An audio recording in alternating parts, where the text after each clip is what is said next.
Hey, everybody. Welcome to this Board Game Life episode number 88, titled Excited for 2025, or subtitled or secondary titled as Mark needs a new 3D printer, or a 3D printer, period.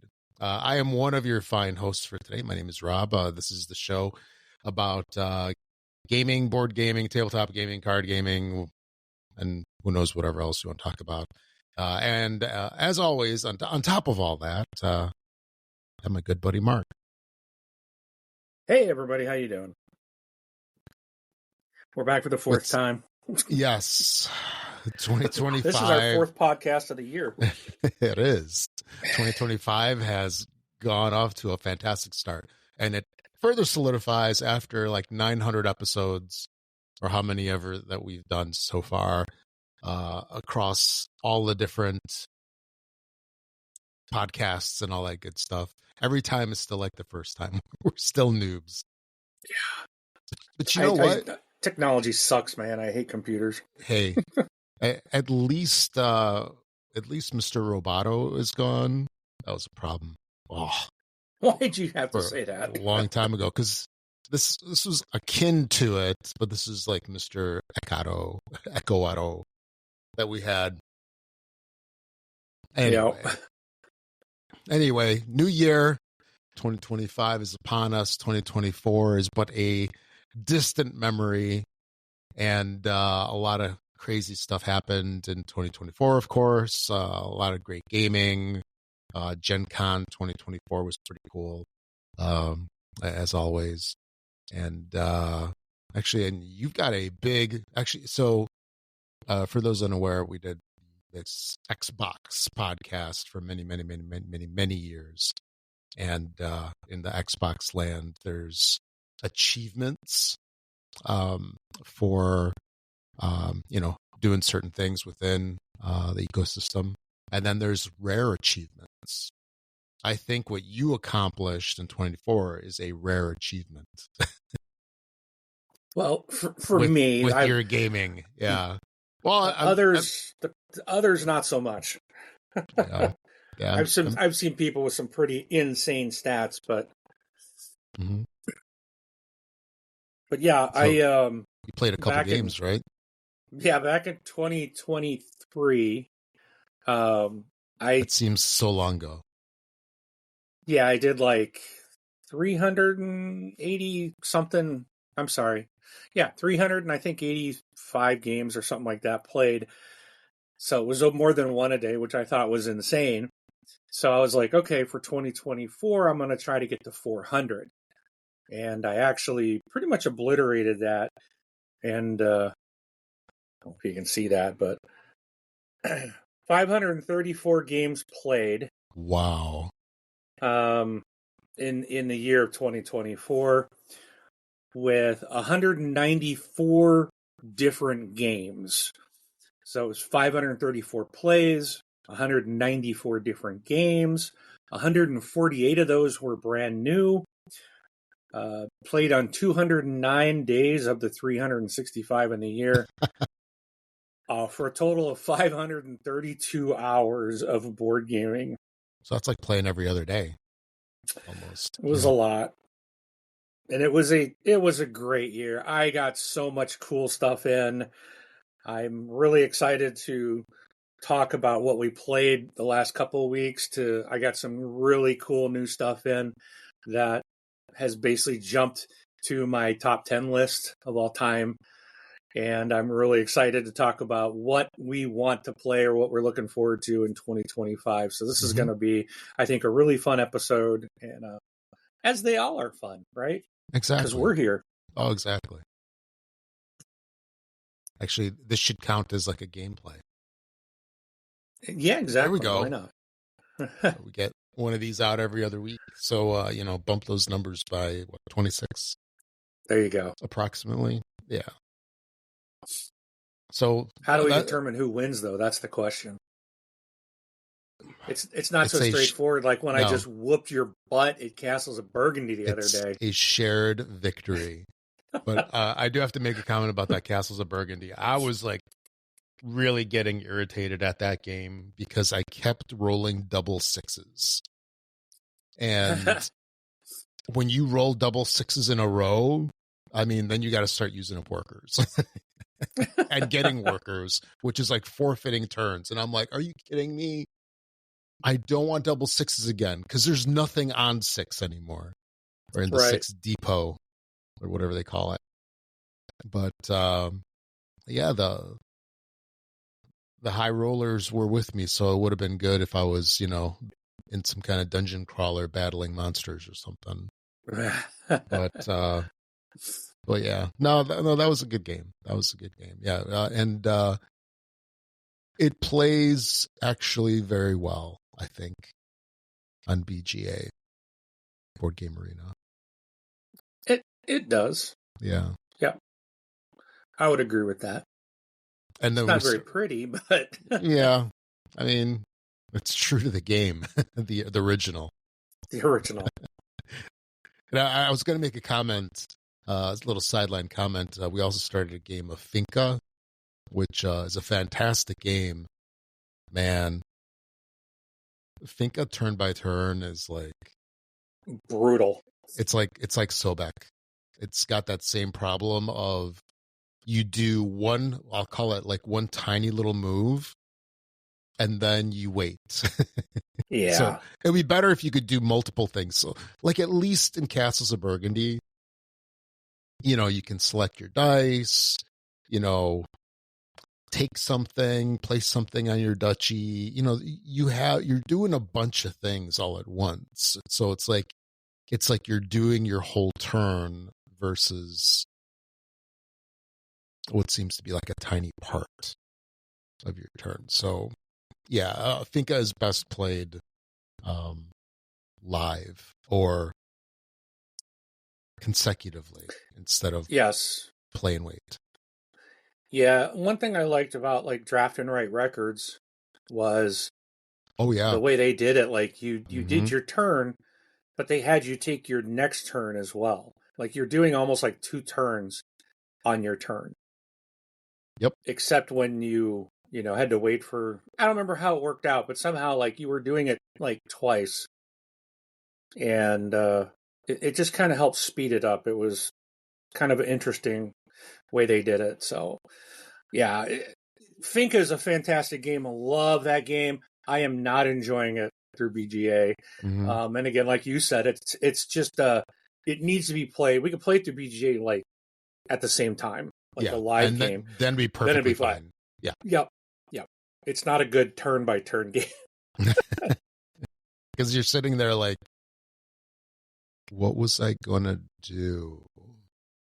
And yeah, you can take notes, right? They got that little section where you can like write down what you're planning to do. Yeah, that's not going to happen. No. No. Not even a little bit. But anyway, all right, let's I'm excited to talk about what we're excited about for 2025. So that's the games that are coming out in the next 12 months, or at least we hope. You know how that goes. Sometimes things get pushed. But hey, if any of the things on our list get pushed, they'll probably be on our, what are we excited for 2026? True. If anything. But before we get to that, a couple things I want to mention. There's a dramatic pause. Dun, dun, dun. Dun, dun, dun. Yes. Dramatic pause.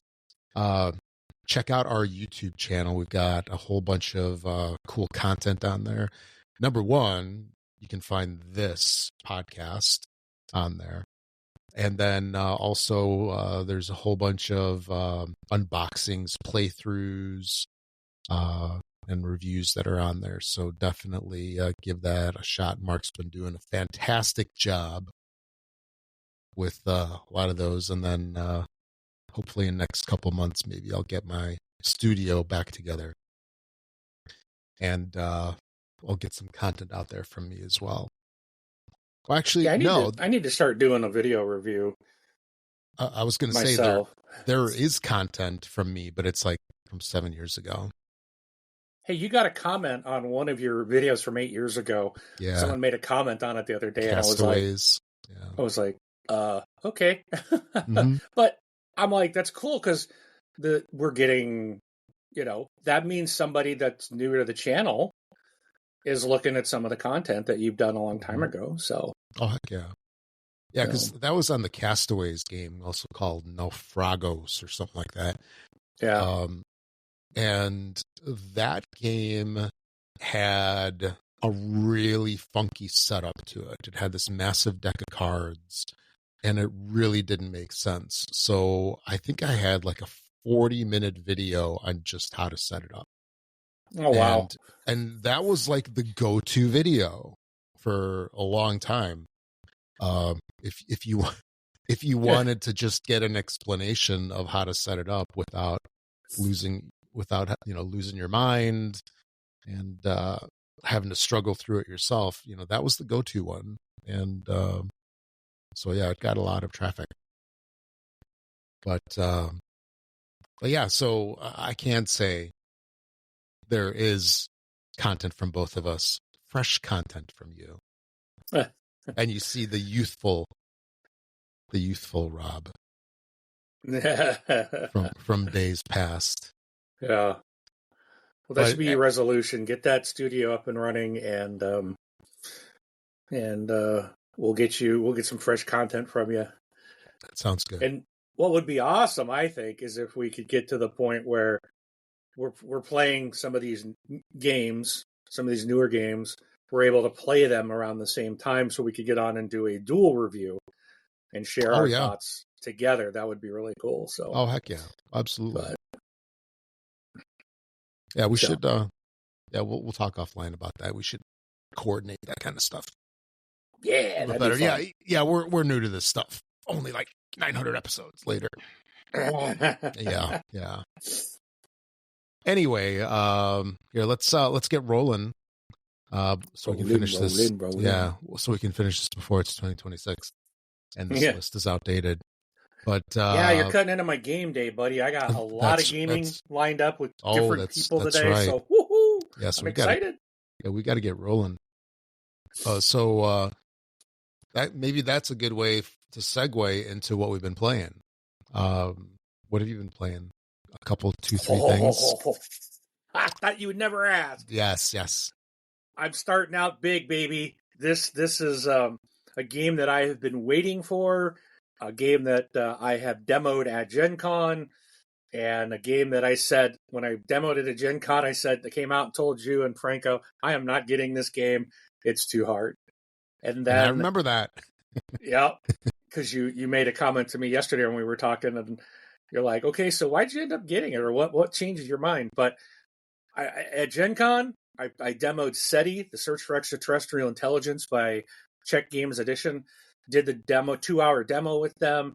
It was not a teaching session. It was here's the game. We're going to walk you. It's all prepped and ready to go. They don't really teach it.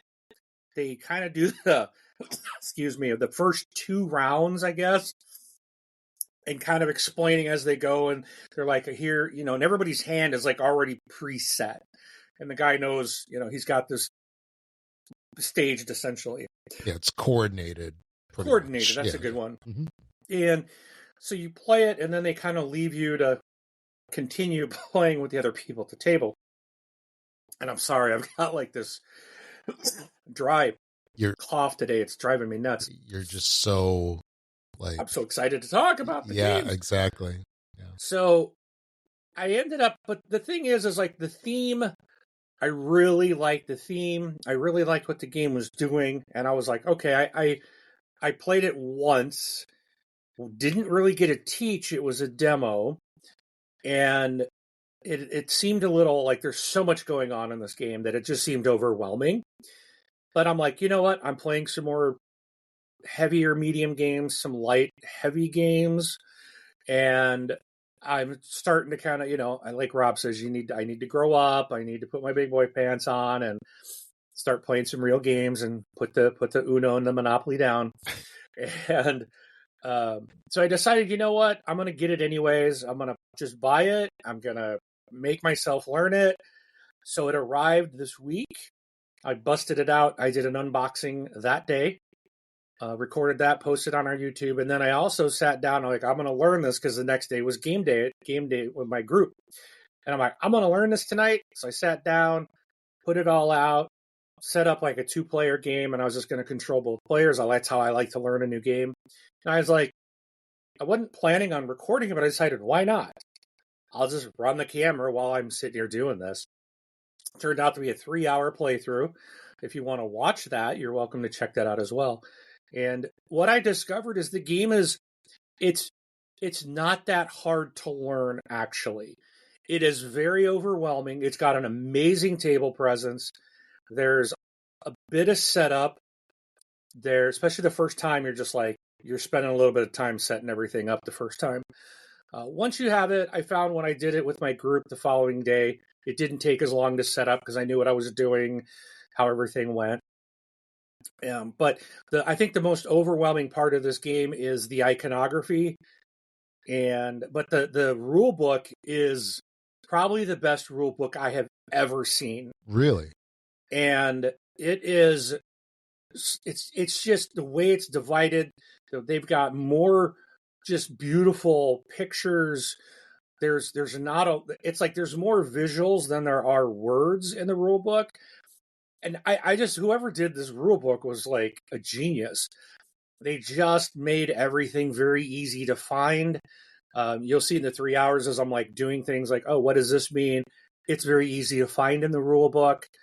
How things work and explanation of cards. And it just, once you kind of go through one game, you might still have questions around iconography, stuff like that. But I was just really impressed. It's not, and once I did that 3-hour playthrough that I was recording, I was like, this is not that bad. And like when I went the next day, I taught 2 other people that had never played it. I taught them how to play the game. And it wasn't, and again, a couple times I had to go to the book just to verify something. But I was like, once you kind of get an idea and understand there's a lot to the game, but there's not a lot to the game, if that makes any sense, which it doesn't. Yeah. But there's a lot of choices. Like, you will not be doing everything in this game, but there's a lot of ways to accomplish your goals. What's not overdone is you're taking one main action every turn. You're either going to launch a probe, or you're going to do a scan, or you're going to orbit a planet, or you are going to land on a planet, or you're going to research tech. I think that's the 5. There might, or analyze data. Okay. There's like 6 things that you can do.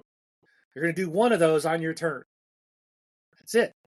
Then you have some free actions that you can take unlimited, like exchanging 2 coins for an energy, or 2 energy for a coin, right? You can swap your resources. You can sell off cards to use another action, and the cards have a lot going on them. There's a lot on the cards. So that can be overwhelming and trying to learn how the cards, but once you understand the anatomy of the card, and you've got this amazing, it's a 4-page basically, this cardboard sheet that you basically fold in half, and it's, there's 4 pages of iconography and explanation. But once you go through and you're using that, the game kind of becomes like, oh, this really makes sense. And all your moves and everything you're doing in the game makes sense. Like, to me, I understand why I'm doing a scan, or why I'm sending a probe, or what's the difference between orbiting a planet or landing on the planet. And everything is on the board. It's and there's a lot of iconography, but like I said, once you play and you've done something, it's like, okay, I know what this means every time. It's really not as overwhelming as it seems at first. And the game is really, really fun. So I really enjoyed it. I cannot wait to play it again. I've got so I played with 2 people on game night. One of them, she bought the game, hadn't learned it yet. and she really liked the game. She really enjoyed it. She was happy because she didn't have to go through the learn. She's like, so I taught her how to play. But she really liked it. And then the other guy, he liked it. His only thought was it was too long of a game. But he was even telling me overall, he feels like a lot of games are longer these days, and he really prefers shorter experiences. So he liked the game. He just thought it was too long. Our game took us about little over 3 hours, I think, 3.5. Okay. So me teaching 2 people, 3 of us playing, and they say 40 minutes per player. So, and then we had to teach on top of it. So yeah, it was a bit long. Yeah. So you figure adding another half hour per person. Especially for your first game. Yeah. Mm-hmm. Yeah. So, and I had to set it up too on top of it. So we probably played in about 3 hours total time. But excellent game. SETI, Search for Extraterrestrial Intelligence. We talked about me kicking your butt at Castles of Burgundy. I know you're blaming the dice, but just admit I'm a better player. I'm accepting my, well, I don't know about that, but I'm accepting my victory. I'm just annoyed at all the 6s I kept rolling. So yeah, Rob and I played Castles of Burgundy via BGA. Really enjoy that. I also played a new game. It's actually sitting here next to me. This tiny little box game. This is, I think they call these tiny box. Yeah, they're tiny box game from All Play. They're putting out a bunch of these. So I got Rainbow for free as part of my kickstarting All Play River Valley Glassworks. Yeah. And then I was like, this was like $7 or something. I was like, I'll pick this up. Yeah, nine. I think $9. Okay. Yeah, 9 is their normal price. So I got it for like $9. Yeah. It's a trick taker game. Not much into trick taking, but this one I kind of like. And I think a lot of people, you probably will see mixed reviews on Prey. I guess I should have said Prey. I'm showing it into the camera. Here's what I'm playing, and I didn't say it for those listening on audio. But I think, so the guy that was talking about at my game night that he likes smaller games, loves trick taking. That's his forte, his familia. And this game, he was telling me, he's like, I've heard some very mixed things. And you get these cards that everybody puts out, and there's a side that says a 0, and when you win a round, you flip it over, so you have a 1. Well, and then so all you have to do is win two tricks to win the game. But the difference with this is there's dice, and every player gets 2 dice. You roll them at the start of your turn. It cannot be, you can't roll doubles. So if you roll doubles, you have to re-roll. And so you got to get 2 different numbers, and then you place those dice on your little card, and that tells you how many tricks you need to take. And I think that's where a lot of people in a trick-taking world don't like it, because you might have a hand where like, dude, I can take 10 tricks out of these 12 cards, but your dice might say 1 and 2, so it means you can only take 1 trick or 2 tricks. That's it. So now you have to try to slough everything off if possible. So it's totally random on the dice roll, but I really like it. I feel like for someone who's not a big trick taker enjoyer, I feel like I have a better shot, because everyone's like, they may have a bunch of cards but they're probably going to have to slough a bunch if they've rolled low numbers. And myself, I'm like, okay, I might be able to get my 6 that I have to get, or 5 or whatever. So I really kind of like the way that this game kind of works. The other thing about Prey is everyone's going to get, 12 cards, and the cards have there's 2 numbers on it. There's 2 sides. So you've got what they call the Predator, and it'll take up majority of the card, maybe 2/3 of the card is the Predator, and then you'll flip the card on the other way after 6 rounds, and now you're on the Prey side, and they have a different number. So everyone's going to be on the Predator side till the 6th round, till the 6th trick is taken. Then everyone flips their cards, and now you're playing on the Prey side, which now you have different set of numbers. So It plays quick. It really is a quick game, and I kind of like it. I'm looking forward to playing it. I did a just kind of a playthrough here on my own where I was like just playing out as 4 people, just kind of learning the game, and I liked it. So that'll be introduced to my group here soon. The other game I got with that was Rainbow. This is a card shedder, and it's really cool because you end up with, like, you start out with, I think, about 14 cards in your hand, and they're like numbered 1 to 6, and you're trying to play cards in, and everyone will play like once on a turn. So you're going to put down, whoever leads, they're going to put down either a single card, or they will put down a set or a run. And whatever they do, if they do a set or a run, all other players have to follow the set or the run. And if you don't have so if someone starts with a set, no one else can play a run. They have to play a set or a single card. If a run has been started, then you can play a run or a single card. So whatever you play, whoever plays the most cards gets to pick from the center. So if you have 4 players, there'll be 4 face-up cards in the middle, all with different numbers, valued 1 to 6. Obviously, you want to take the highest card. Those are the points that are available. So once those are taken, then what the cards that everyone played in their hand or played to the table now become the point cards for the next turn. So like all the 6s will get stacked together, the 5s, the 4, whatever. And then anything, so you're going to have an equal amount of pile out there to the amount of players, and anything left over gets chucked out. But now you might have 3 6s, which is worth 18 points. And you might have 3 6s, 2 4s, and a 2, right? So obviously you don't want to go third because you're only going to get 2 points. You want to get those 18 points. But so when you're playing your cards, if you're playing something like 3 6s, because you're going to do a set, you want to look, and knowing those 6s are going to be out there matched with anybody else that might put 6s out, are you going to be able to grab those in the next run, in the next turn? Because, you got to make sure, you got to manage what you're playing as to what you can play next. So it's really cool. I really like it. Again, it's a real quick, fast gameplay. And that's Rainbow. Next one I played, it's actually sitting, so SETI, you see SETI right behind me over my shoulder, but right next to it is Rebirth from Reiner Knizia. This is one I just got as well this last week. I've got to play this thing. I did a playthrough just learning it. Then I played with my oldest son, and it's a fantastic game.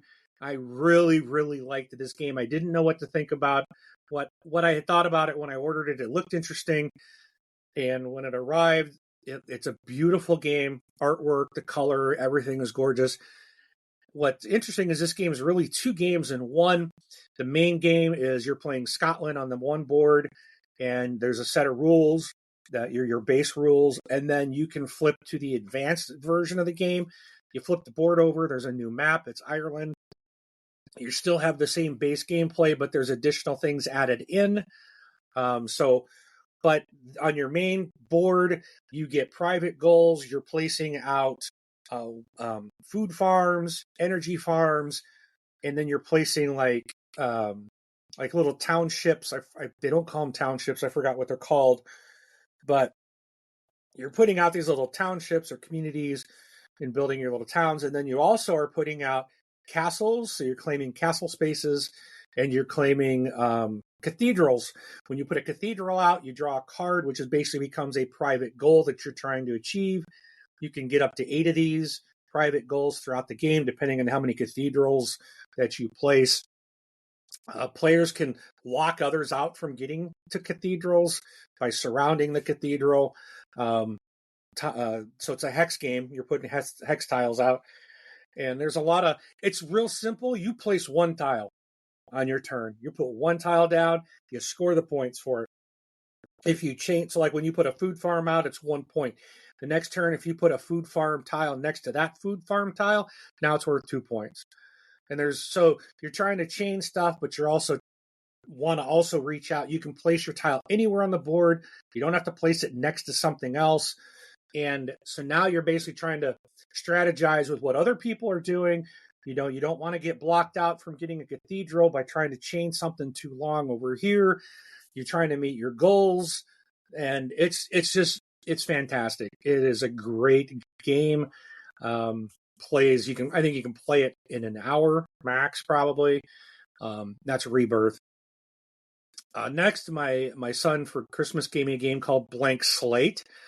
Really fun party game. It's one of these where you can learn the rules in like 10 seconds. You get this dry erase board and a marker, and someone will pull a card out. It'll be like, it'll say something like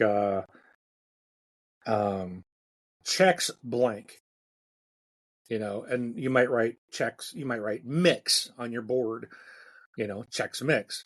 So then everyone shows their thing.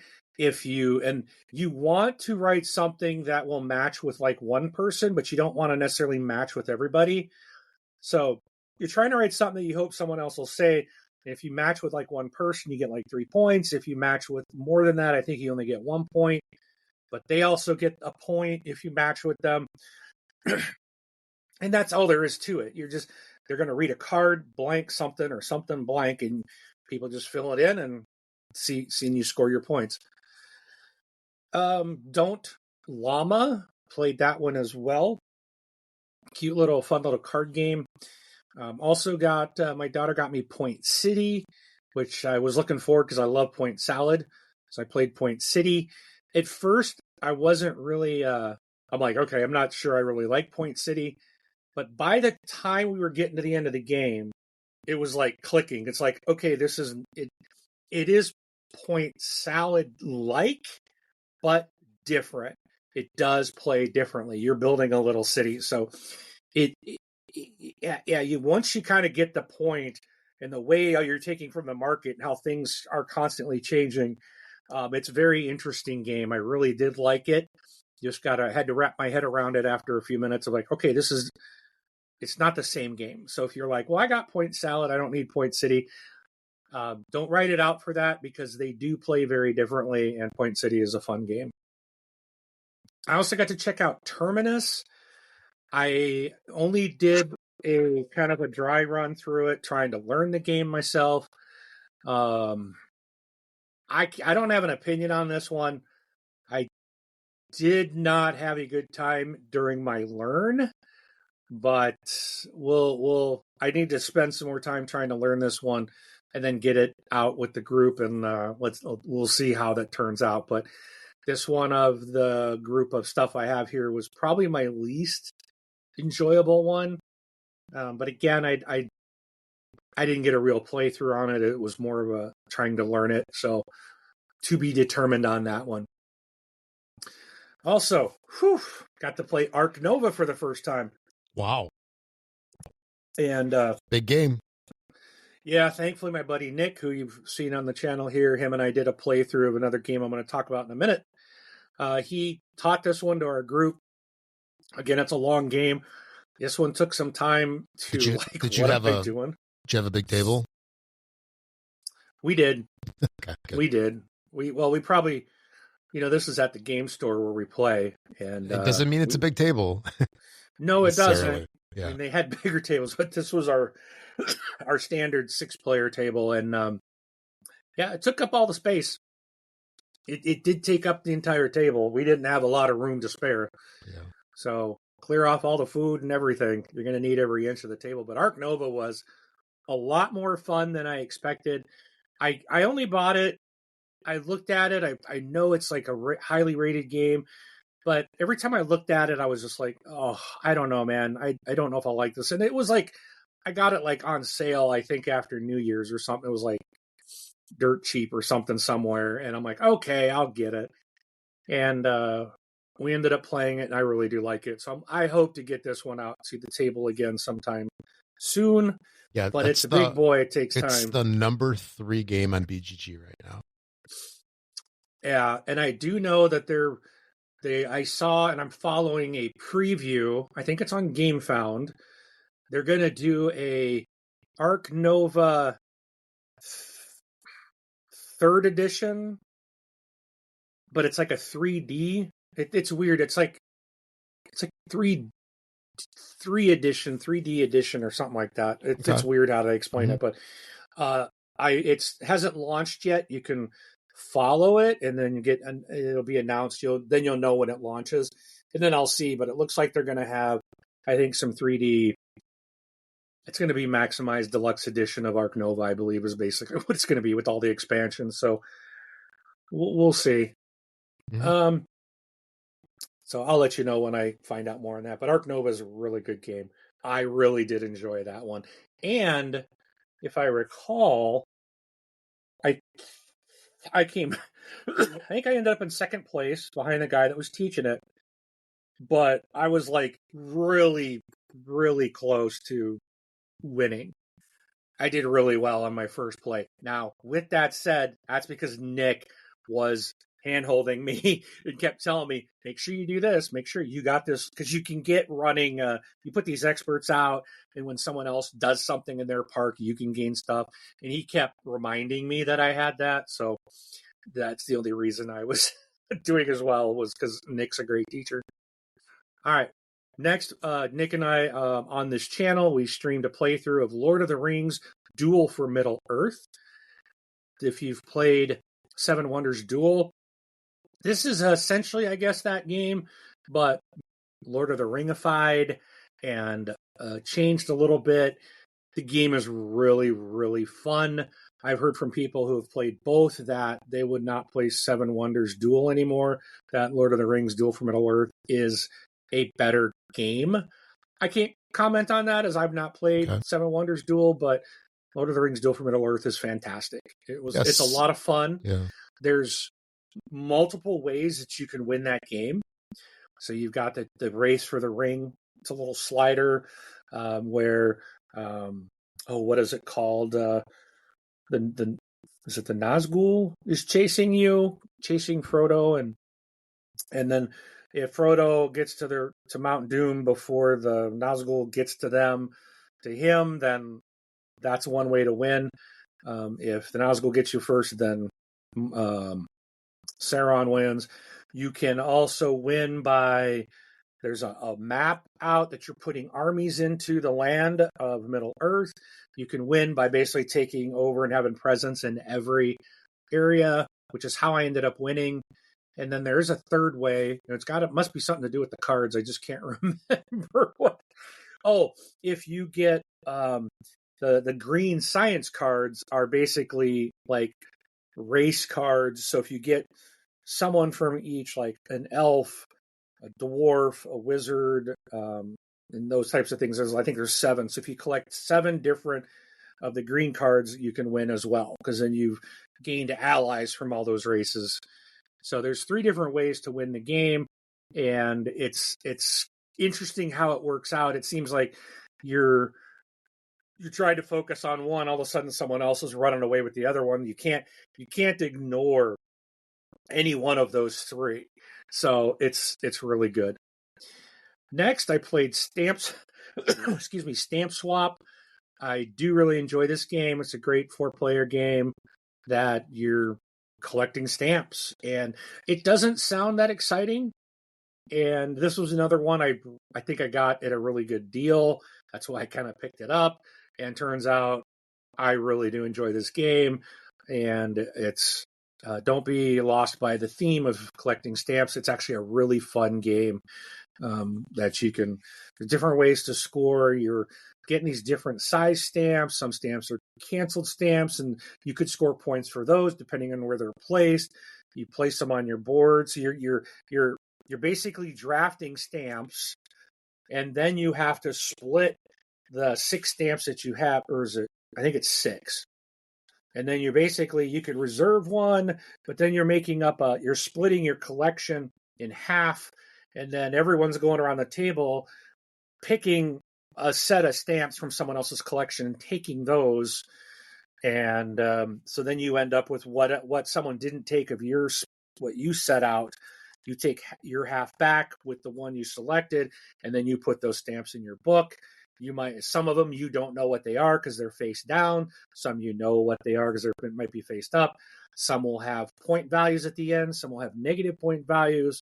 There's sets of like, I'm trying to get like vehicle stamps to get more points, and there's a lot of different like bonus ways to score points, and you might be making sets of colors or themes, or making groups of large size stamps or small size stamps. So lots of different ways to get points in the game, and it plays again pretty quick, and it's a lot of fun. Almost done, Rob. Played Love Letter. This one is one that everyone I've introduced this to, despite this being an older game, I've found people have not played it, and everyone has really enjoyed Love Letter. Also played some Dice Throne recently. I can't remember who I played it against. Can't even remember. I know I played it. I'll have to look up. But played some Dice Throne. And also last I got in some Ancient Knowledge, where Rob beat me on BGA. But I gotta say this. I did come back and didn't get whooped as bad as it was looking at the beginning of the game. Yeah, I was surprised. I thought there was going to be a much bigger score gap, but it was only a couple points. Yeah, I got my game on there by the end, but another round or two I might have been able to even it up, but I was glad. I was happy because I didn't get destroyed like I was at the beginning of the game. So, well done. But that's what I got played over the last couple of weeks. How about yourself, Rob? I've got one game on my list, and it's a new release from Postmark Games that just came out right at the tail end of the year. Postmark tends to make these print and play games that are surprisingly really good, and lately I've been kickstarting pretty much every one of them. And this one is called 52 Realms Adventures, and it's a print and play dungeon crawler of all things. And what's cool about this one is that the game is basically just 2 sheets of paper. So one is what I'll call like the main board, or the dungeon itself, and then the other is a character sheet, and there's 2 characters. There's like a barbarian and a seeker, I think, or seer. That's right. And basically what you do is you choose your character, and they're printed opposing each other on the sides. So you flip it over one way, turn it upside down to get the other player, the other character. But you just tuck it underneath the main sheet of paper, and that's all that you have. Now, it is a print and play, but you don't write on it. So it's not like one of those roll and write, play and write style games. So I do appreciate that as well. And all you need for this game is a standard deck of playing cards. So I dug out my old bicycle card set that I had, I don't know, from like 30 years ago. my one set of regular playing cards, surprisingly in mint condition.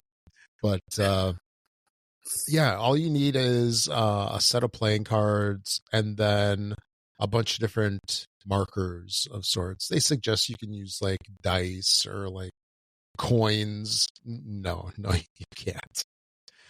You can use cubes if they're small enough, because I suppose you could use a pawn or maybe even a figurine, a miniature, or something like that for your character as you move around the dungeon. That actually might be kind of cool. That'd be more thematic. But the score track for the monsters is just these little squares in a vertical column. And if you get something that's too large, like at first I had the thing that was most convenient to me was just a set of dice. And I'm like, yeah, this isn't going to work. Oddly enough, in my little stash of stuff that I was, components that I was using to play this game with, I had a really tiny die from some game. So this thing was like itty bitty. It was like less than a centimeter cube. It was like half a centimeter cube, and that thing worked perfect. But, your standard cubes from any game would work just fine for this. But the gist of it is basically you shuffle your deck of cards, and what you're trying to do is get through the dungeon from one side of the dungeon to the opposing side, and going from room to room. Sometimes you have to pay a certain expense to get from room to room. Other times you have to fight a monster to get from room to room. And then you get various rewards, loot, items, and such. And what's also interesting about this game is just how they incorporated the cards into it, because I don't think I've seen this in any other game. It might not be a new thing, but it's definitely new to me. So as an example, if you're fighting a monster, when you encounter the monster, you draw 2 cards. Whichever card is the higher card, kings being, 13? Yeah, kings are 13. A 2 or a 3 is a 2 or a 3. Aces are actually curses, so you don't want them. I guess that's one way to make a 1 not part of the game. But so you draw 2 cards. Whichever is the higher card, that represents the monster, and whichever is the lower card numerically represents the reward for that encounter. So that's the one that you get when you defeat the monster, if you defeat the monster. But the suit on the card for the monster actually dictates what the creature is. So, for example, diamond is lizard, a goblin is the clubs, etc. And then as you're battling the monster, what's kind of cool is you draw a card from your deck, and then that signifies the attack. So let's say you had a goblin, and I'm looking at the sheet right here, and if you were to draw a 5 of clubs, then that means that clubs means that the monster attacks you for the face value of that card. So that would be an attack for 5 points. And then like a spade is an attack 5 if damaged exhausts the highest equip that you have. And I'll get into that in a second. But so it's just a novel way to just to have different creatures and different kinds of attacks. And then as you fight the monster, you have a set. So you keep these down at the bottom. You have a set of equip cards. So these are the ones that you exhaust or tap, to use magic terminology, meaning you turn it sideways to signify that you used it. You use your equip cards, your equipment cards, to basically fight monsters and a couple other things. So it's just an interesting way to, to like randomize the battle sequences. And then, you've got to worry about I'm going to use up all my cards. I have to, refresh them. And it's just a really interesting way to do that. And then also every character has 3 different abilities. Like the barbarian, for example, which is my favorite character.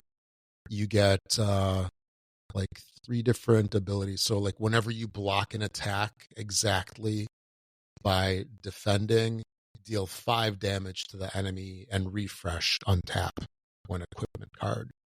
Then you get Axe Fling, which is A and B enemies. That's the strength of the enemies. A and B is like the weaker ones. Once per battle, as an action, you may discard an equipment card to deal damage equal to double its rank. So, you discard a card out of the game, but if you have like a king, it'll be a tough one to discard. You can deal a lot of damage very quickly.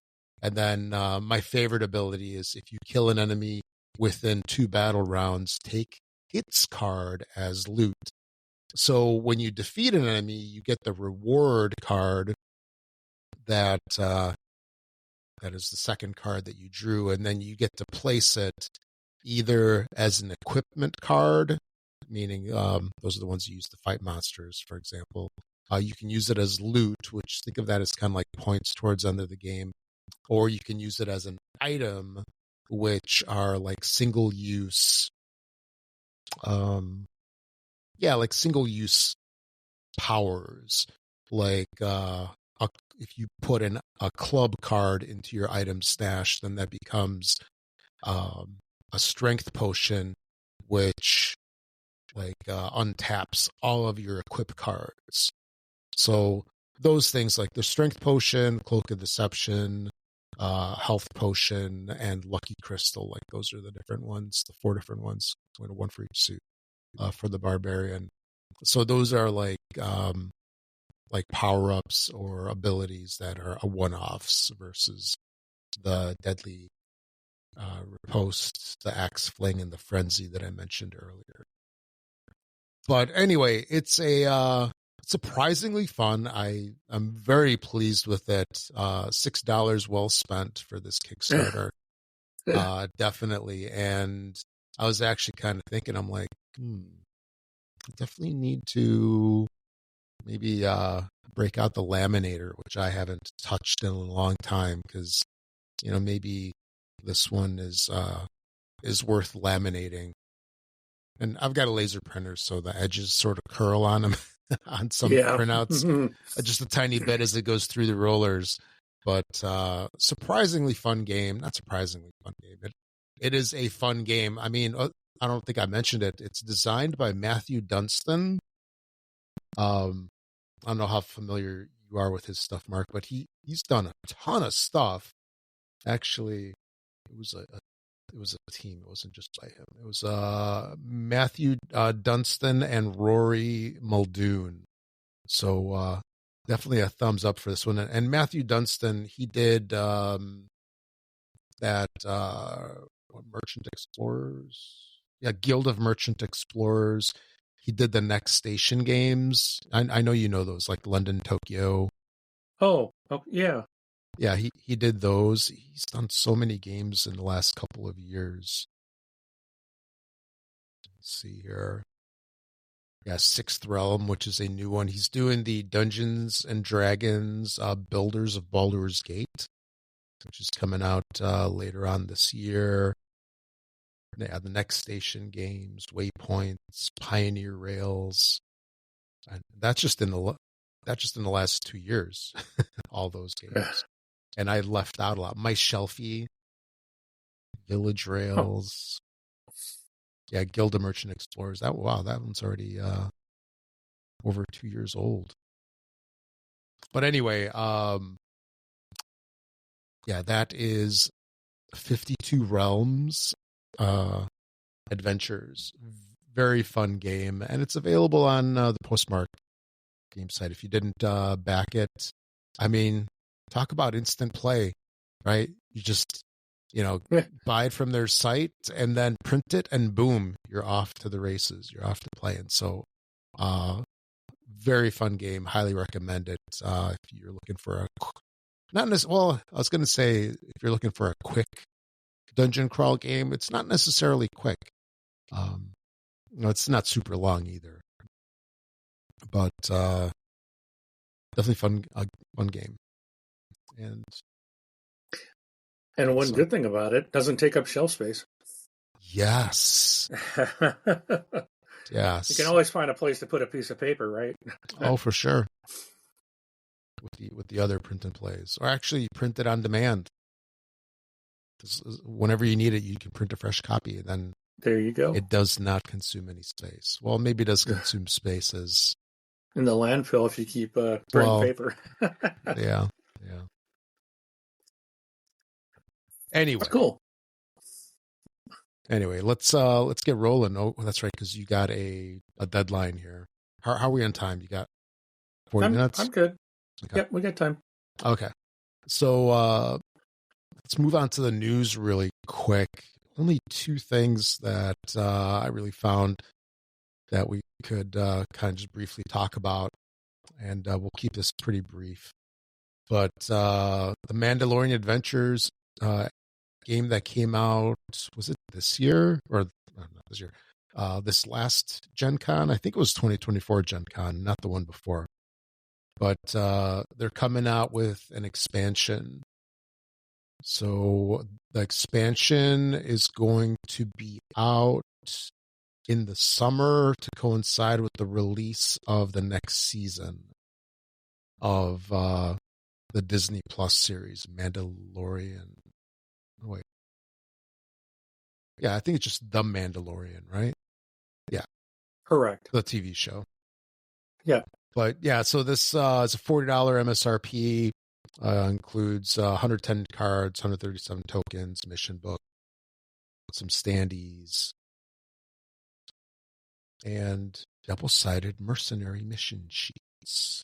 So if you played the first one and you're looking for some more, I think it's a good time to release when it's coming out with the TV show, because that's when people get excited about this stuff, right?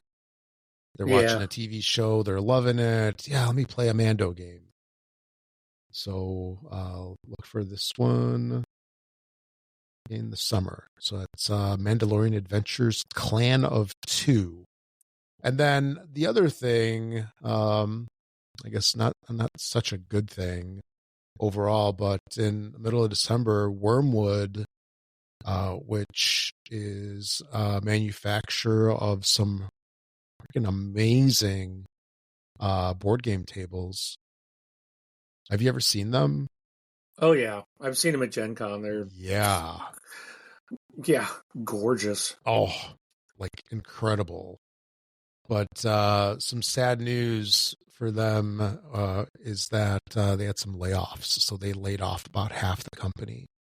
So they had around 190 folks, I think, 180, 190 folks. And then they cut their staff by half. And, they had a lot of popularity, especially around the COVID time, when everybody was kind of like stuck in the house, and board gaming really took off like crazy. And the demand just isn't there, unfortunately. But yeah, these tables are just amazing. Like, not cheapy furniture. I mean, great build quality with inlays and intricacies. Like I don't think you're going to get any better than Wormwood. On any table. I mean, this is the highest of quality for sure. Yeah, and they got modular tables. I saw they had a gaming desk, which I didn't know that they did. That's one of the, one of the motorized tables that rises up or down. But, quality wood as opposed to, like the cheapy laminated stuff like I got. And they have accessories like dice towers, dice, these cool trays. Yeah. Oh wow, they even have like candles. I guess that's just merch. But yeah, really unfortunate, especially like right in front of the holidays. I'm sure it wasn't something that they wanted to do, but that stinks that it happened. And that was it. That was all that I had for the news this time. I'm sure that once we get past the holiday season here, which we are now officially out of, that things will start picking up again news-wise as everybody comes back from break and gets back to work. Yeah. Okay. Back to work, everybody. Yeah. Now we need to get back to work talking about what we're anticipating. Yes. For 2025. And I think we got a list. What we got, like 10? Sure, with a couple 10. honorable mentions, I think, from you, and I Yeah. got one. Yeah, I was just about to say, yeah, you got one there. Here, I'll rattle off my honorable mentions. And the first one is Skara Bray. And this is one that I'm really looking forward to. I backed this on Kickstarter whenever that was. I don't think it was this summer. It was probably this fall. But that was a double game that I backed. So Skara Bray's from Shem Phillips, I believe, if I remember correctly, and my memory's not so good. Let's see, where is it? Here it is. Yeah, Shem Phillips and Sam Phillips, the artist from Garfield Games. And, you know, it is, I love these themes. Gather resources and shelter the settlers of Neolithic northern Scotland. So, but I am very excited for this one. And it was a double back with the other game. What was it? I think it was Anarchy. That up. Yeah, I'm pretty sure it was Anarchy. Which, what happened? I had this open somewhere. But Anarchy is kind of like a successor to Hadrian's Wall. Oh, okay. So I like that game. I'm excited to get both of those. Yeah. So those are supposed to be out this summer. So I got those two, or actually Scarbray, and maybe I'll tag in Anarchy in there as well. Unstoppable is another one that I'm really looking forward to. Tikal Legends. I mean, that's the classic Tikal series, which I think was a triple game. It's like Tikal, and I forgot what the other two were. And then Sixth Realm I have in here as well. And Sixth Realm, that's another game by Matthew Dunstan. Very cool game. So Scarbray, Unstoppable, Tikal Legends, and Sixth Realm. Those are my honorable mentions. How about you? Which ones do you have? I gotta admit, I stole this from your list, so That's okay. I totally forgot this was Steal coming away. out.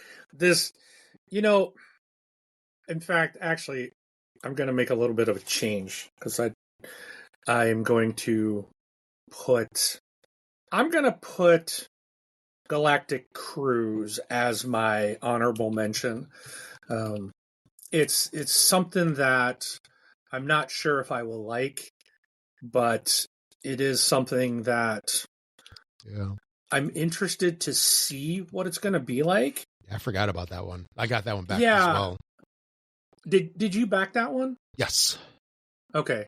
So yeah, I didn't, but I remember seeing it and looking at it, and it seemed interesting. But again, I think it was one of those. It's like I think it might be a little too high up the food chain there, heavyweight wise. So, you know, but now that I'm delving into it, I want to see what it's going to be like. I want to see how it plays.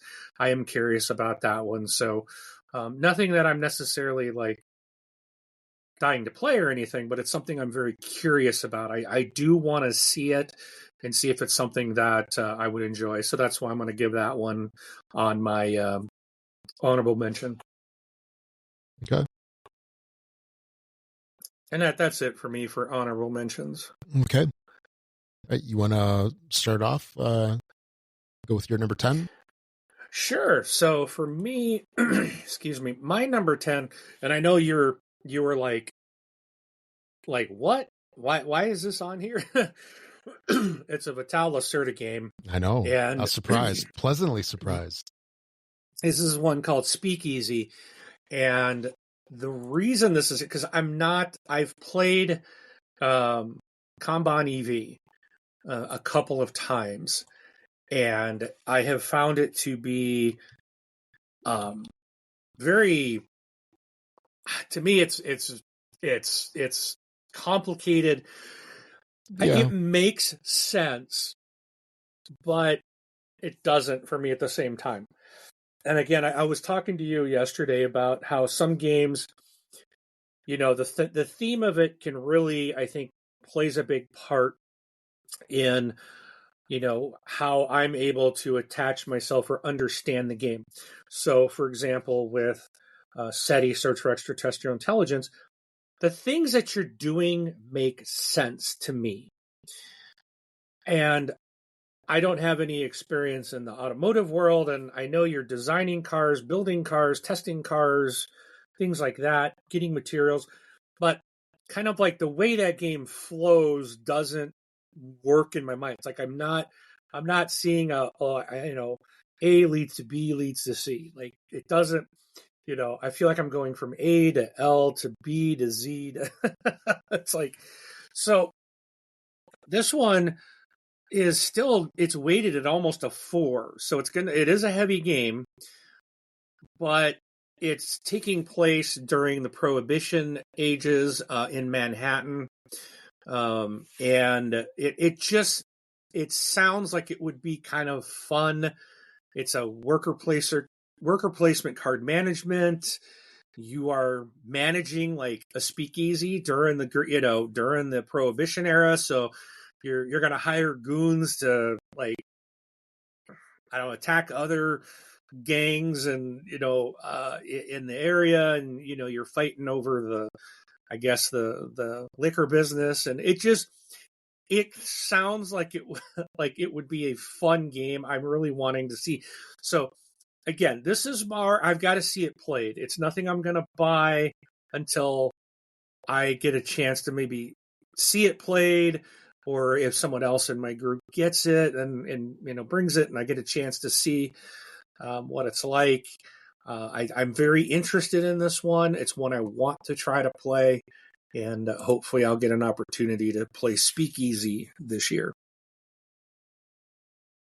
Okay. My number 10 is Point Galaxy, which we had just briefly mentioned. And, game by Molly Johnson, Robert Melvin, and Sean Stinkowich from Flat Out Games. And, I enjoy the point salad game, and I'm just looking forward to a little bit of a different spin on it. Just we'll see how it goes, right? Hopefully it's not just planets instead of onions. Mm-hmm.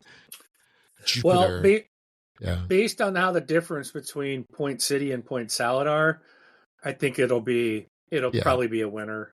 Yeah. They are same basic concept, but they play different. Mm-hmm. So, yeah. Yeah, it's supposed to be same concept, but new layers of sequence building is what they say. But I'm definitely expecting a solid game out of this. So that's my number 10, Point Galaxy. Okay. In fact, now my list is all messed up here. There we go. My number, no, why is it messed up?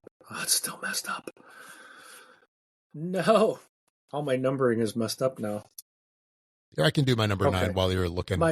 That's okay. My number 9, I just got to remember it's going to be one less than what it says. Number 9 is Blood. This is a game that I saw on the Game Found. I saw it's like a very popular crowdfunded game. It hasn't shipped. It's due out in 2025.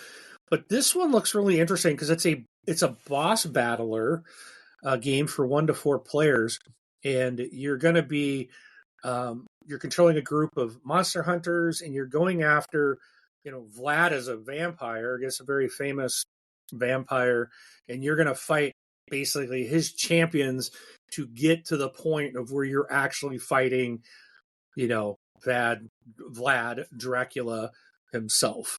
And the game looks really cool.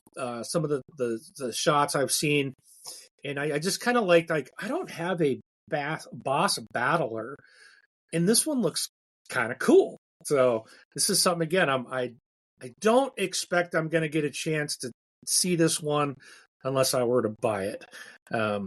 I just don't know if this is something anyone in my group will have, but I'm going to be on the lookout to see if anyone gets this one when it releases. Again, that's called Blood. And this one's from Ludus Magna Studio, and it's designed by Diego Fonseca and Leonardo Romano. So it's we'll see how this turns out. Okay, my number 9 is a game called Misfit Heroes. This is by Phil Walker Harding, definitely one of my favorites, favorite designers, and it's going to be published by AEG.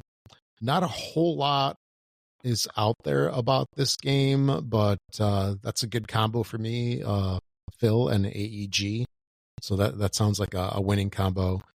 And it's going to be on Kickstarter sometime here in the next month or two. So that's when we'll hopefully get a whole ton more information on this. But yeah, it's basically a, let's see, what do they call this here? It's like a card game. Yeah, craft character cards with clever card play. And there was a game from AEG that had, and I'm having a brain fart right now, where you had the cards and then you had clear cards that you slid on top of them that added abilities to it. So they were like in a sleeve. You know what I'm talking about? Is this one that we kickstarted? No. Because I backed something like that. Man. Or are you saying this is one that's already out? It's already out there. It's by John D. Clare. Anyway, actually, now I got to look it up because let's see. This is our radio edit. Yeah. Take a short break. Yeah, he made Mystic Veil. There we go. See, why couldn't you help me with that? I was trying, but it's like now you should be like, yeah, now I know what you're saying. But anyway, it's so you have cards that are in sleeves, and then you put clear cards on top of them that change the stats. So it's supposed to be something along those lines. So think of it how like you can like up level things, right? You can take cards to the next level without having to replace the cards. Yeah, I think I was thinking of Ruins.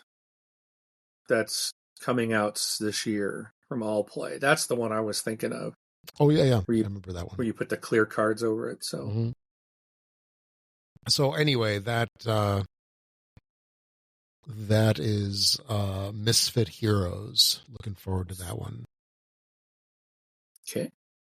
Now, my number 8 might get me on a technicality because the game is already out. Came out in 2024, but I don't have it, and I have backed a second printing of it, which is not out yet. So it's coming with a second print and some upgrades, and that's Leviathan Wilds. This is designed by Justin Kimpanen, art by Samuel Shimota, and this is published by Mooncrab Games.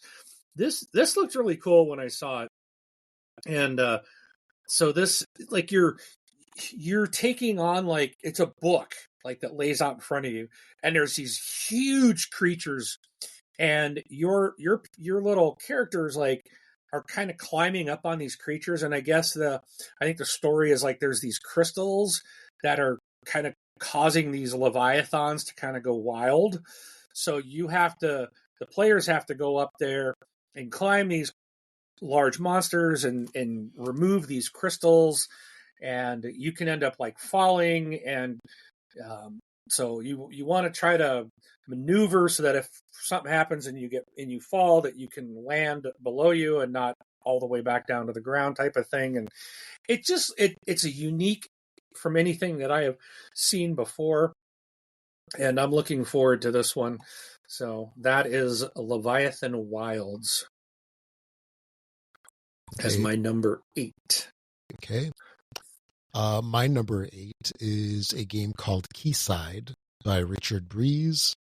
And I think he had a co-designer, David Turtzi, on there as well. So a game by Huck and R&D Games. So this is another in a series of what I'll call key games that have been done, like Quayside, Cathedral, Keeper. There's a couple more. So it's all of a series of games, and this one, you're going to be taking a team of workers, which aren't meeples, they're key pulls, right? Not meep, but key, as opposed to the game. So, your workers are going to be working harbors, markets, farms, that kind of stuff. And you got some dice in the mix in there as well. A little bit of like these tend to be a little bit like midweight plus, I guess, games. Looking forward to this one. Let's see. Yeah, I was looking at a couple of the other ones. Yeah, they're usually like in the 3s in terms of weight. But yeah, this is a series that's been coming out for like years. Yeah, Keyflower came out in 2012. It's been a while. That's the latest one. Keeper. Let's see. Even that's 2017. Yeah. Anyway, yeah, Quayside is my number 8. How about you? Next. Oh, sorry. I just heard is my number. I didn't hear a number. 8. Yeah, I said 8. All right, I did. Sorry. So my number 8, again, technically it's not out yet, but technically it is. This is Puerto Rico 1897 Special Edition, which launches in 2025. I'll give you that one. You can do that one because, yeah, it is a thing. So, designed by Andreas Seyfarth, artist is Jakub Zakowski. This is from Awakened Realms. I think with Ravensburger as well for this special edition that's coming out. And along with that, I did add on San Juan, the card game. So I'll be getting that as well. Great game. That's what I hear. Okay. I was going to say, we can play it on the con, but yeah, that's coming. Yeah, unless you've got it. Actually, I do. You got the card game, you can bring it? Okay. Yeah, it's small enough I can bring it. Okay. So, this is, it's been around. I don't know when it first came out, but this is one that after the Castles of Burgundy special edition, this one's, and I love everything about that. I saw this one, and I know this is a really highly rated game, and I have not played it, and I went in, and I'm spending a lot of money, so I really hope I like Puerto Rico. Yeah, it's a good game. It was like number 1 on BGG for a long time. Yeah, it's rated at 3, 1 to 5 players, which I like that it's up to 5.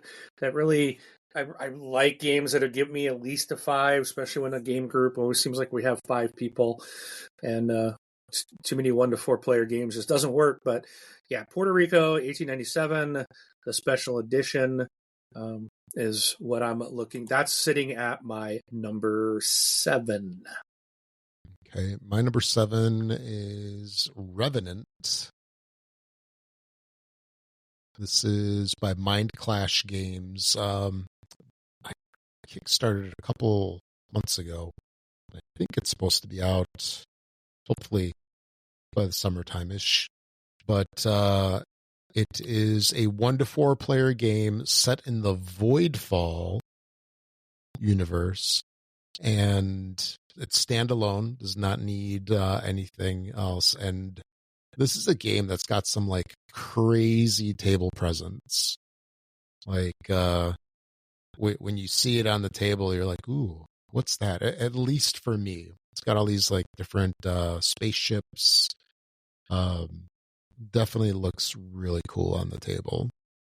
But as far as the game goes, it's a competitive worker placement game where you take on the role of admirals coordinating the defense of a fleeing Starfleet. So definitely looking forward to this one. It is a little heavier, and it does take a little bit more time because they're advertising playtime as being 90 to 120 minutes. So you know you're in for something a little meatier, I guess, when you're approaching playtimes that hit the 2-hour mark. Yeah. But yeah, definitely looking forward to this one from Mind Clash. So that's Revenant, my number 7. All right, my number 6 is from Druid. Oh, hold on. Yeah, Druid City Games, designed by Aaron Hine and Manny Tremblay, with art by Manny Tremblay. And this is Madkala, a Wonderland's War game. So this is basically what Mancala in the Wonderland's War. So this is you're using characters from Wonderland's War, taking part in the Tournament of Champions. It's a 1v1 asymmetric game where you're pitting each other against in a battle of wits and luck. And I really like Wonderland's War, so that's such a fun game, and the art is so beautiful. And I do not have a Mancala game, or I think it's Mancala, sorry,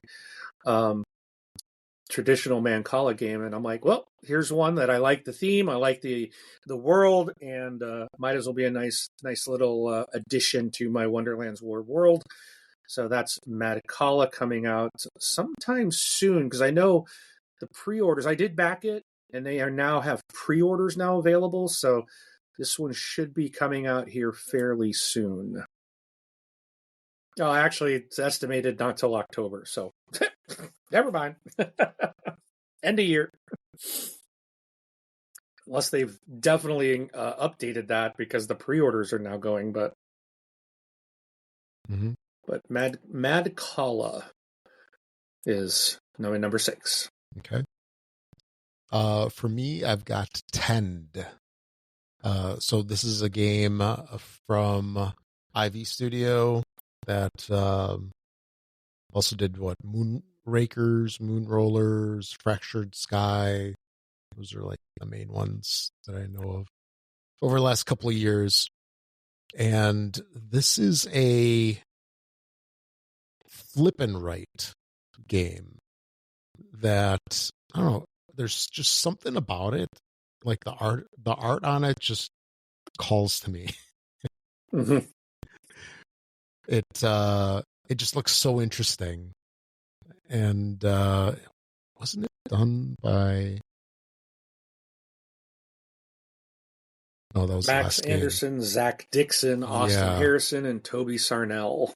Yeah, I was thinking the artist was somebody, but no, that was the last game that we talked about, or that I talked about.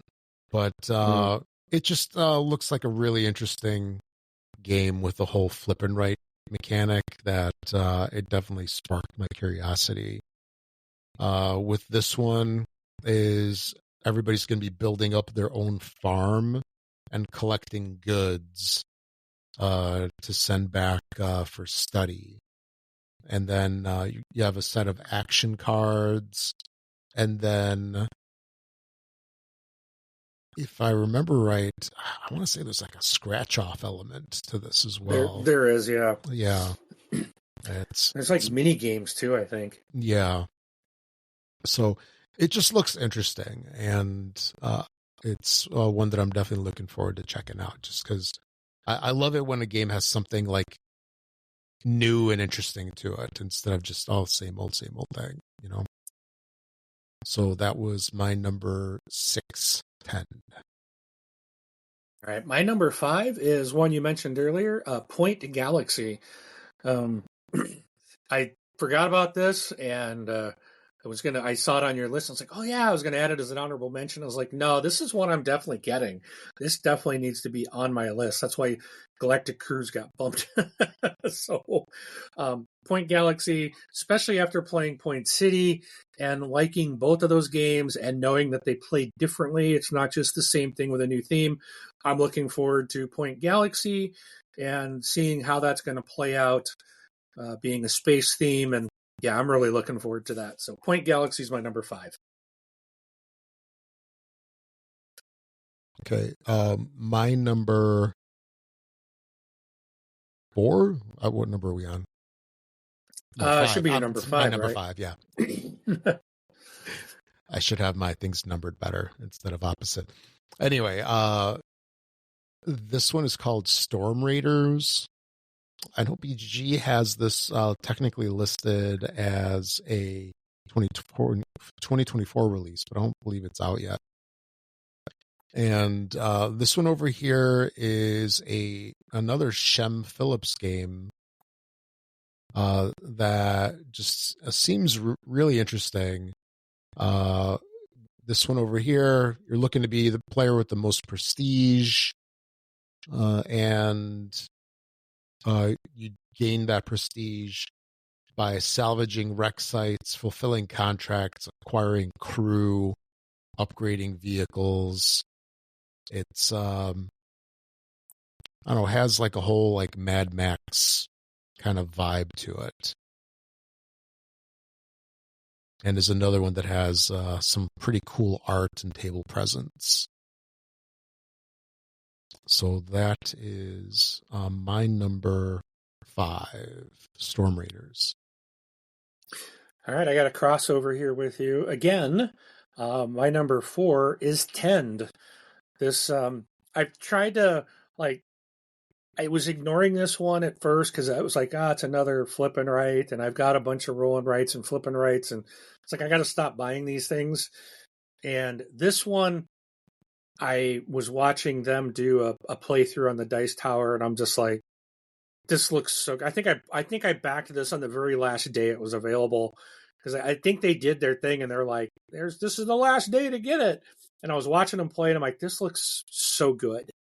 And so I bought it. I backed this one, and I'm really looking forward to it. Like you said, the look of this game, it's just a beautiful. It's unique. Right? It is unique, unlike other games. Yeah. Yes, and there's I'm curious about, like Tom Vassell was talking about the fishing game. Like he loves the fishing mini game in this thing, and I'm like, how is there a mini game?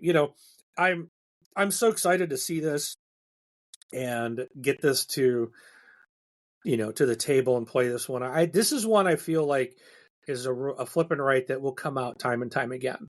It looks like this one has staying power. So, Tend is my number 4. Okay, my number 4 is a game called Moon Colony Bloodbath. Whoa. What an exciting game name there. This is by Donald X. Vaccarino, which I'm really excited about. So he made Dominion.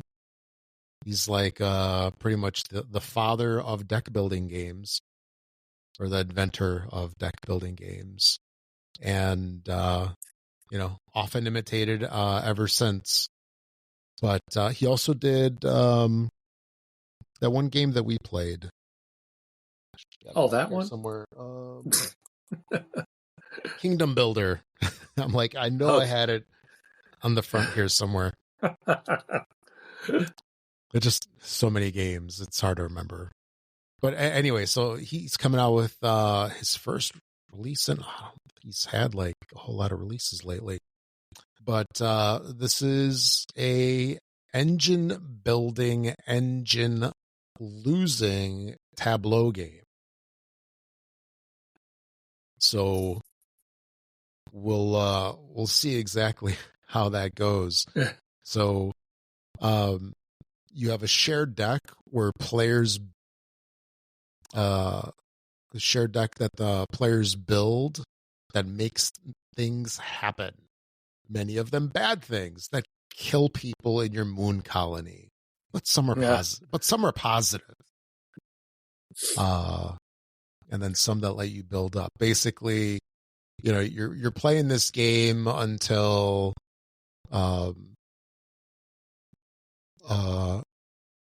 the game lasts until one player's moon colony has no people in it, and then you score. So the game's going to be out later this year. Not a whole lot of info on this one, other than the box cover. I know the rules were released early, like late last year, but yeah, we're looking to see this one from Rio Grande Games, hopefully this year. Oh wow! I just saw a post on BGG from Jay Tummelson, which is he is Mr. Rio Grande Games. He's the publisher. And he said 5 hours ago, the game has arrived and it will ship out next week. Oh, wow. So this one is coming soon. Oh, how exciting. Nice. So, yeah, hopefully it'll get into the stores in the next couple of weeks. So definitely looking forward to this one. That's Moon Colony Bloodbath from Donald X. Vaccarino. All right. My number 3, we're in our top 3 now. This is getting exciting. So I'm gonna drag it out a little bit. But this one's designed by Jeremy Rosenhart with art by Shirley Gong, and it's published by Adam's Apple Games, publisher of one of my favorites, Planet Unknown, which is actually sitting right underneath our little sign here, just behind SETI and Rebirth, but that's Planet Unknown poking its head out. This game is Tatsumi, and this is coming out this year, and you're going to play as a dragon, gathering elements at the sea and providing good fortune for your island. So this game's got there's 4 elements.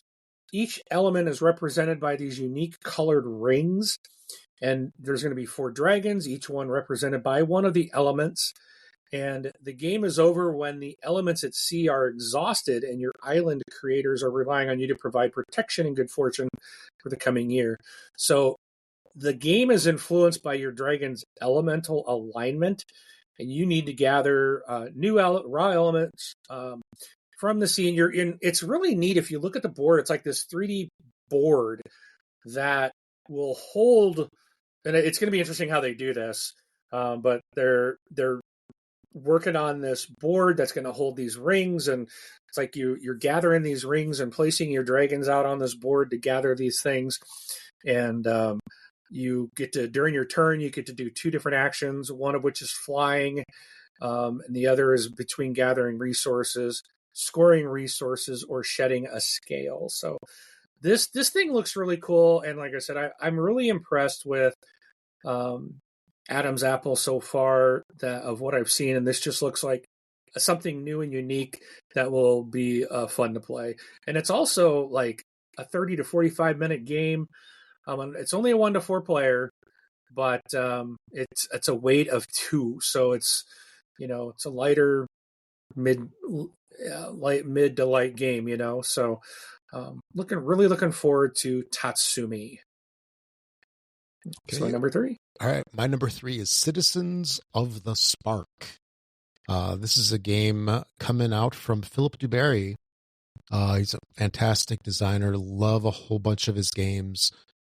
Pretty much when I see his name, it's an insta buy for me. He has that status. And the artist on this is Diego Sa. I think that's how you say it. That's S-A, with a little symbol over it. But he also did Comic Hunters, if you remember that one from Gen Con. Yep. Although the art is not comic bookish in this one whatsoever. And in this one, this is it's a variable setup card game where you're going to be taking turns attracting citizens, taking actions, and claiming sparks. Then the more citizen cards that you have of a specific type, the more powerful that citizen's action becomes. And then the person with the most sparks in their city, when the deck runs out, wins. So, fairly straightforward. Looking forward to it. Interesting card game. I do like the art on this one. There's, I don't know what you would describe the art as. It's just really colorful, like HDR looking artwork, like very vibrant colors on there. Very cool. And really looking forward to this. So this one is my number 3, Citizens of the Spark from Philip DeBerry. Awesome designer, awesome games. He's been on the show a couple of times previously. Like when Black Orchestra came out, and there was another one, maybe Courtier. But really looking forward to this one. And I backed one of his games on Kickstarter. What the heck was it? There was another one that he came out with.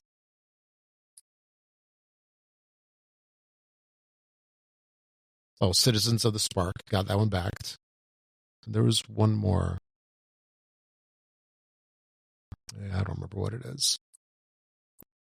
They had a lot of updates for that other one. Did you ever notice Kickstarter, when you click the show me more, it takes forever?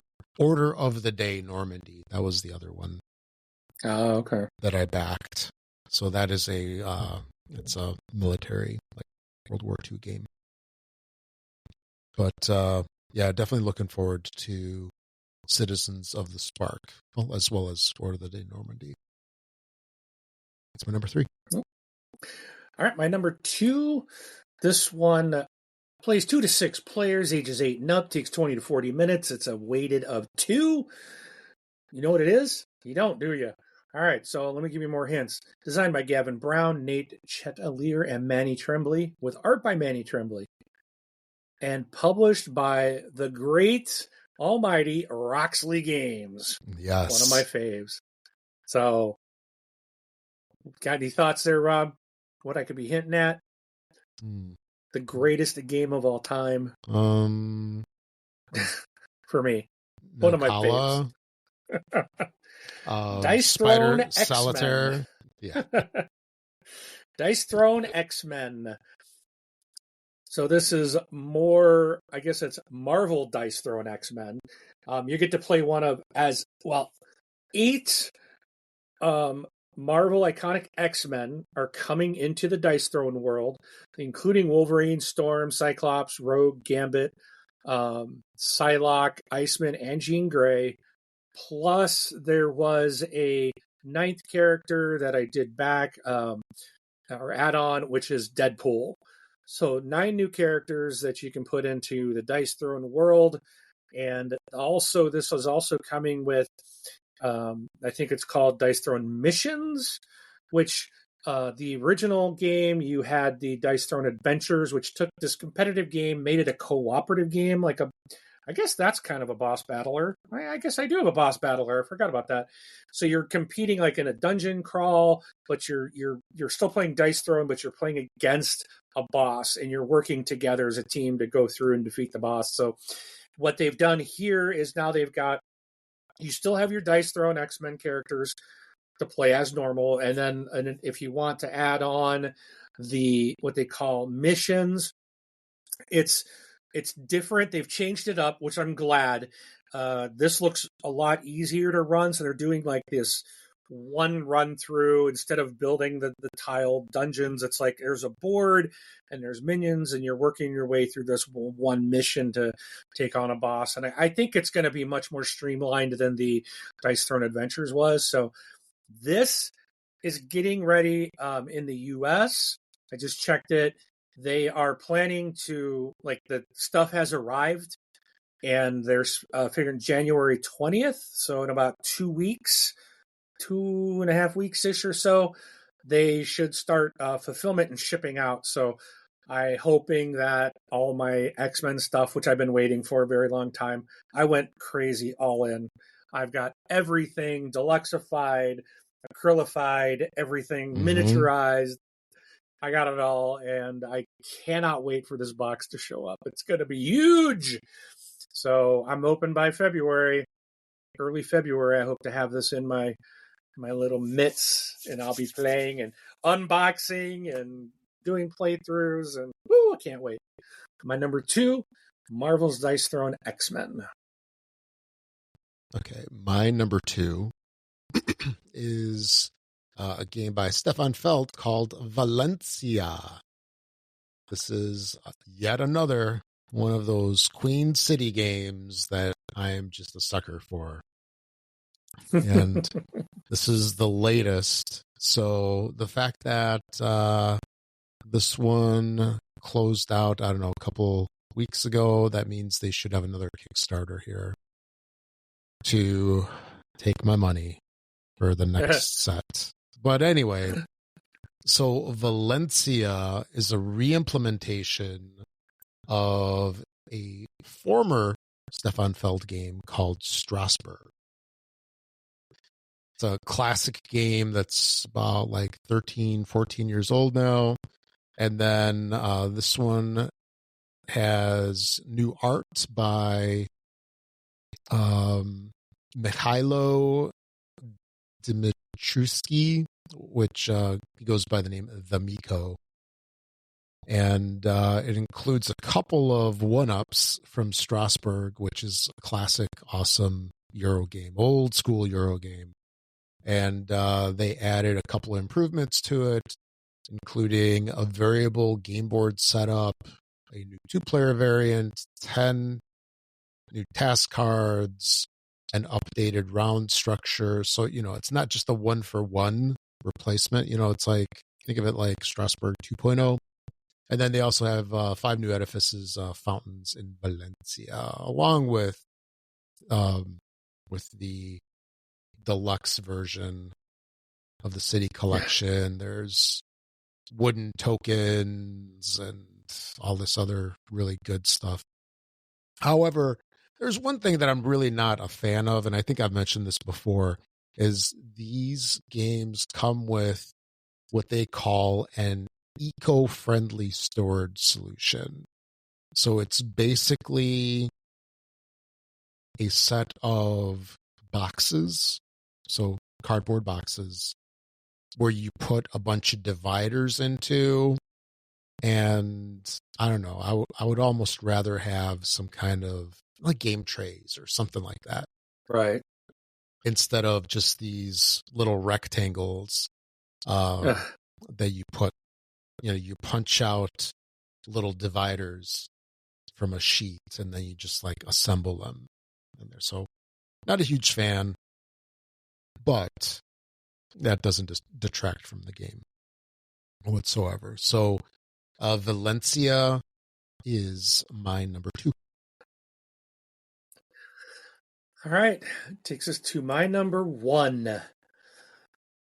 Let's see. How do I want to do this different. I'm going to do it this way. Prepare to face your worst nightmare. The highly anticipated 3rd installment of the critically acclaimed sci-fi horror board game series. Designed by Adam Kopinski and published by Awakened Realms, Nemesis Retaliation is coming this year. I love Nemesis. And I got to play that, I think, maybe in 2023, maybe it was early 24. And I did play Nemesis Lockdown this year. I finally was able to get that one out, and it's fantastic. I cannot wait for Retaliation. So the first game was on a ship. The second game was on a planet. This third one is, instead of a board, think of it like Nemesis meets Clank Catacombs. You are starting out like going down, I think you're like in a space station or something like that, but you are like you're building the board as you go. So you're never knowing what's going to be like in the next section. It's like you go step out into this next room and then it's like, here's what happens. And there's like, and it's also like the difference from like Alien to Aliens. Like there's multiples, not Nemesis, both the first and second game did have multiple aliens in the game, but it's like this one's going to, it looks like it's going to amp that up and make it even more tense and stressful than it already is. So I am so excited. I watched another channel, like they had a playthrough of it, so I watched them do their playthrough, and it just looks like so exciting. There's more aliens to fight. There's new tools to help you fight them, and it's basically going to be a fresh experience for both fans of the series and new players alike. So again, this is not going to just be more Nemesis. It's a like, how can we make it even more stressful? And let's not have a map.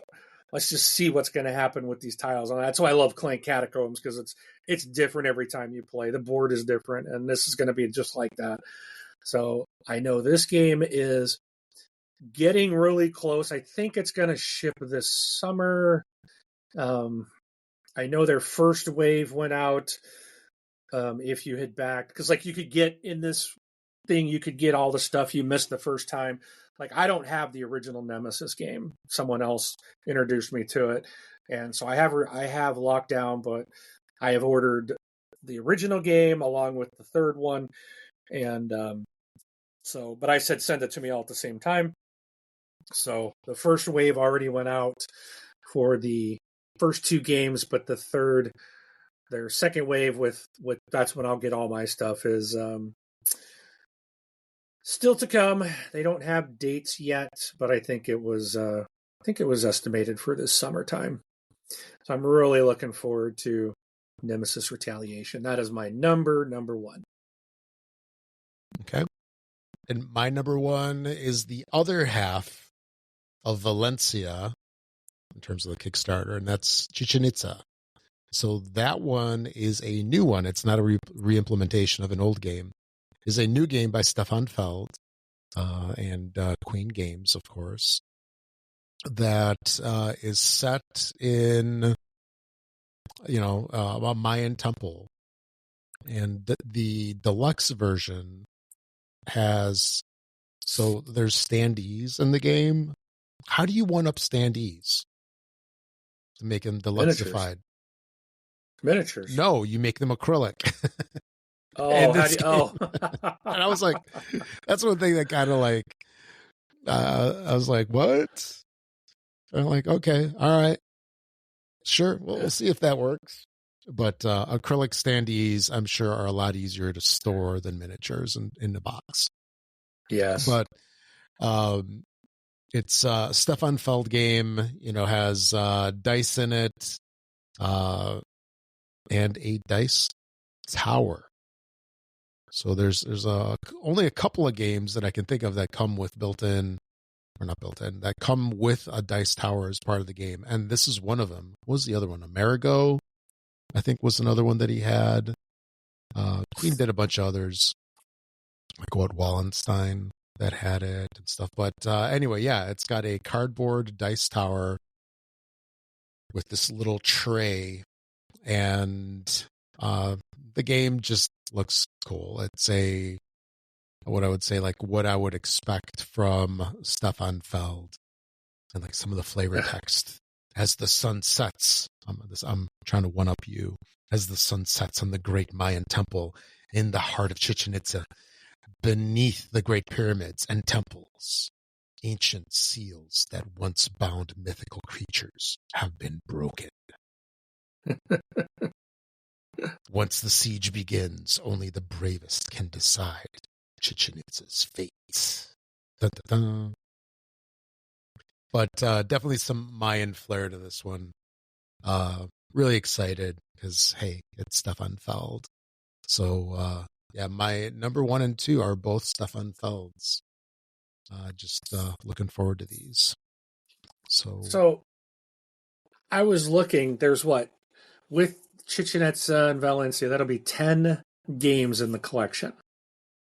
Yep. Did you see what's unconfirmed Oh, no. in this series? Oh, you're killing me. I hope it's later this Q3 at least. Come on, please. 13 more City games. What? 13. Oh. Yeah, if you're looking at the Stefan Feld City collection on BGG, they show 13 unconfirmed. So Manila is being a reimplementation of Amerigo. Oh, really? Yonder, possibly a reimplementation of In the Year of the Dragon. Oh, wow. Okay. Patliputra, That's new a good game, by the way. Very mean. In the Year of the Dragon? Yeah. So Patliputra, Genenbach, Sevilla, possibly replaced by... they're saying that one's possibly replaced by Valencia. Osaka, Kingston, Berlin, Hong Kong, Urbino, Lyon, Galway, and Bangkok. They're all unconfirmed, but that's the rumor mill there for you, Rob. So, no, jeez. Save your pennies. Yeah. I'm looking here. Yeah, there they are. I like the Marigo. That was if that one comes out, that'd be nice. Manila. So, all right. So that's our top 10 for 2025. We're most excited to play.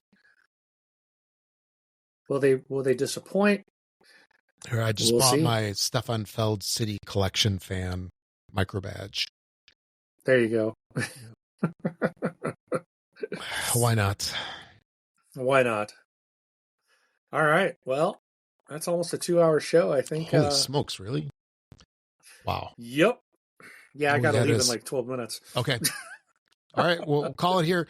So, so those are the games that we're looking forward to. And I guess we'd love to hear what games you're interested in as well. So shoot us a message either on our website, on the BGG forum, message us directly on BGG, on the Guild, or leave us a voicemail on our website, boardgamelife.com. There's a little voicemail widget on the right-hand side.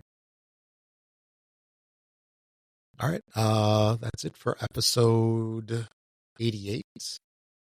I'm Rob. Thanks for listening, everybody. We'll catch you all in 2 weeks. And I'm Mark. We'll see you at the table. Thanks, everybody.